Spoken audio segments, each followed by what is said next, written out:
NCERT class 12 maths exercise 1.1 question number 7। तो question है, show that the relation R in the set A of all the books in a library of a college given by R equal x y, x and y have the same number of pages is an equivalence relation. तो equivalence relation क्या है?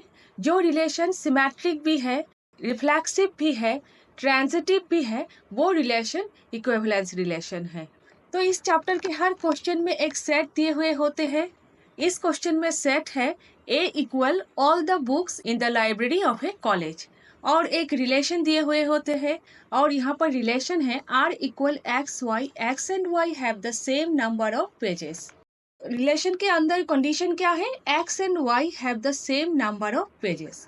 तो पहले reflexive होने के लिए same pair values होना जरूरी है, जैसे ए बी, इस टाइप का पेयर रिलेशन के अंदर होना जरूरी है। ठीक है। Let x y include to R. आप y के जगह पर x पुट कर सकते हो, क्योंकि x and y have the same number of pages. So x include to r, तो r इज रिफ्लेक्सिव। अब सिमेट्रिक होने के लिए सेम पेयर का उल्टा पेयर रिलेशन के अंदर होना जरूरी है।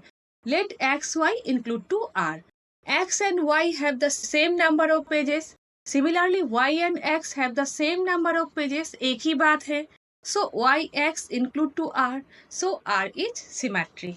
अब ट्रांजिटिव होने के लिए ए बी सी ए सी, इस टाइप का पेयर रिलेशन के अंदर होना जरूरी है। ठीक है। Let x y include to R and y z include to R. X and Y have the same number of pages and Y and Z have the same number of pages. तो same X and Z have the same number of pages. ठीक है। तो X and Z include to R. So R is transitive. So R is reflexive, symmetric, transitive. Hence R is an equivalence relation. एकदम ही आसान question है। ठीक है।